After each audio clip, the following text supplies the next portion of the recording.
안녕하세요. 부동산 아저씨입니다. 오늘은 신도시 아파트를 팔아서 지방으로 내려가자는 남편 좀 말려주세요 라는 제목으로 여러분들과 한번 이야기를 나눠보고자 합니다. 5살 쌍둥이 아들을 키우고 있는 30대 후반의 A씨가 집과 관련해서 남편과 생각이 달라서 너무 힘들다며 상담을 요청해 온 적이 있었습니다. A씨는 6년 전 신도시 30평형대 아파트를 분양받았다고 합니다.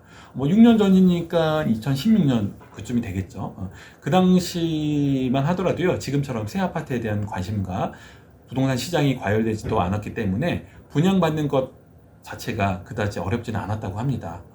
분양가가 4억 7천만 원이었는데요, 대출로 2억 5천만 원을 받아서 입주를 했다고 합니다.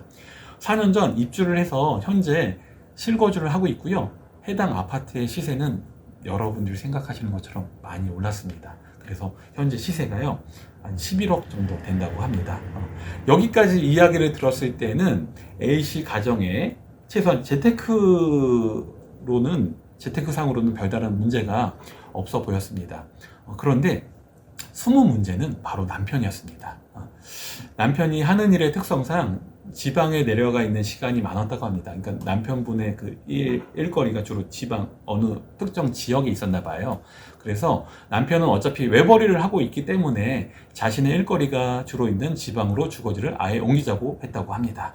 그러면서 지금 살고 있는 아파트를 팔고 해당 지역에 넓은 집을 사서 터를 잡았으면 한다고 했다고 합니다.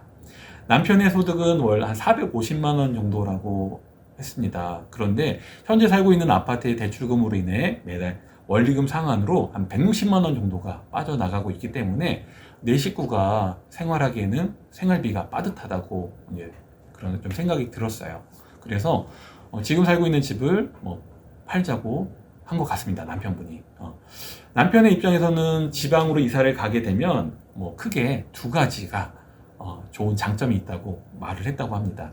우선 첫 번째가 뭐냐면요, 현재 살고 있는 집을 팔고 지방으로 내려가게 되면 대출금을 갚고도 한 7억에서 한 8억 정도 남기 때문에 그 돈으로 지방에 더 넓고 더 좋은 집을 살 수 있다는 것입니다. 남편의 로망이었던 마당에 있는 2층 집도 한 5, 6억 정도, 6억 정도만 있으면 충분히 살 수 있기 때문에 주거가 안정되고 또 여유 자금으로 집을 사고도 한 1, 2억 정도가 남기 때문에 경제적으로도 더 안정적이지 않을까, 그런 생각을 갖고 있었다고 합니다. 그리고 두 번째, 앞서 말했듯 대출금 2억 5천만 원을 모두 갚게 되면 매달 160만 원을 지출하지 않아도 되기 때문에 돈을 더 모을 수도 있고요. 또 생활비도 이제 쪼들리지 않을 수 있다, 그런 생각이 들었다고 합니다. 그런데요, 이와는 반대로 A씨의 생각은 남편과 달랐다고 합니다. A씨는 다음과 같은 두 가지 이유 때문에 남편이 일을 하고 있는 지방으로 내려가기가 싫었다고 합니다. 우선 첫 번째, 낯선 지방에서 살기가 싫다는 것입니다. 현재 살고 있는 신도시 근처에 친정 부모님이 살고 계셔가지고 육아와 살림의 도움을 많이 받고 있다고 합니다. 또한 아이들의 교육을 위해서라도 지방 소도시보다는 지금 살고 있는 신도시가 낫다고 생각을 갖고 있기 때문입니다. 그리고 두 번째, 재테크 차원에서도 지방이 아무리 크고 좋은 집에 산다고 하더라도요, 집 자체, 그러니까 주거의 만족도는 올라갈지 모르겠지만 집값이 도통 오르지 않을 것 같다는 생각이 들었기 때문이랍니다.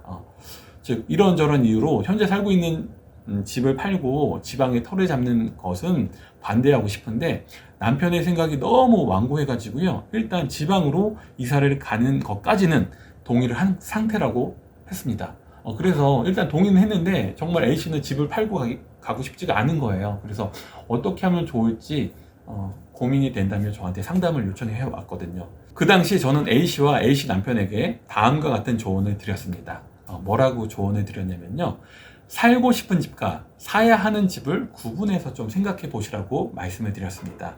지금 일하고 있는 지방 소도시의 단독주택 혹은 대형 평수의 아파트는 살고 싶은 집입니다. 그러므로 그런 집에 살면 주거의 만족도는 당연히 올라갈 것입니다. 그러므로 그런 집에 살면 좋습니다. 그런데 문제는요, 집이란 주거의 목적뿐만 아니라 재테크의 목적도 함께 고려해야 한다는 것입니다. 특히 일반 사람들의 재산에서 집이 차지하는 비중은 상당합니다. 그러므로 가장 좋은 집은 주거의 만족과 재산 증식의 만족을 함께 할 수 있는 집이어야 합니다. 그런데 현재 남편분이 일하고 있는 지방의 주택은 재산 증식과는 거리가 다소 멀어 보입니다.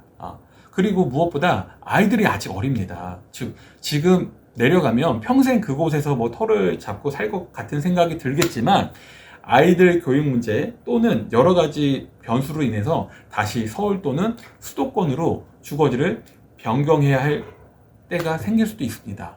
그런데 문제는요, 지방으로 내려갈 때는 지금처럼 내가 원하는 집을 선택해서 갈 수 있지만요, 반대로 지방에서 서울 또는 수도권으로 올라올 때에는 선택의 폭이 굉장히 좁아진다는 것입니다. 아니면 아예 선택의 폭이 없어질 수도 있다는 게 문제입니다. 그러므로 지방에 내려가더라도요, 주거의 목적과 재테크의 목적을 좀 분리해서 생각해 보셨으면 좋겠습니다. 온 식구가, 저는 그래서요, 온 식구가 지방으로 이사를 갈 때 신도시의 집을 파는 것에는 동의합니다. 일단 신도시 아파트를 11억 원에 매도를 하게 되면요, 양도세, 비과세 요건을 모두 충족했기 때문에 대출금 2억 5천만 원을 상환하더라도요 8억 5천만 원이라는 돈이 남게 됩니다. 그럼 8억 5천만 원 중에서 한 6억 원 정도를 투자를 해서 서울에 전세를 끼고 한 30평형대 아파트를 사 놓으셨으면 합니다. 그리고 남은 2억 5천만 원으로 해당 지방에 괜찮은 아파트 전세를 얻으셨으면 합니다. 그 지역에서 2억 5천만 원이면요, 그래도 30평형대 제법 괜찮은 아파트를 구하실 수가 있어요. 이렇게 함으로 인해 원리금 상환의 부담이 사라졌기 때문에 예전처럼 생활비가 쪼들린다는 생각도 들지 않으실 겁니다. 우리가 살고 있는 자본주의 사회에서는요, 소수의 고소득자를 제외하고는요, 자신의 근로소득이 자본소득을 결코 앞지를 수는 없습니다.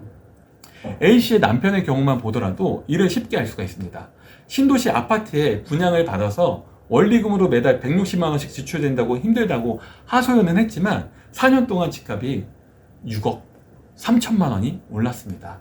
즉, 이 말은요, 남편의 월소득 450만 원을 450만 원으로 6억 3천만 원을 모으기 위해서는 한 번도 안 쓰고 140개월, 즉 12년이라는 시간을 모아야 합니다. 이 말은 A씨 부부가 집이라는 자본소득으로 인해 12년이라는 근로소득을 벌었다는 개념과도 같습니다.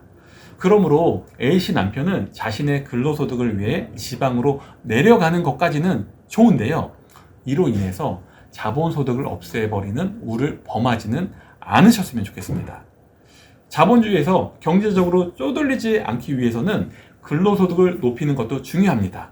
하지만 이보다 더욱 중요한 것은 자본소득이라는 또 다른 소득을 구축해 놓는 것임을 분명하게 알고 계셨으면 좋겠습니다. 오늘 영상은 여기까지입니다. 오늘 영상이 좋았다면 좋아요, 다음 영상이 기다려 주신다면 구독과 알림 설정 부탁드립니다. 감사합니다.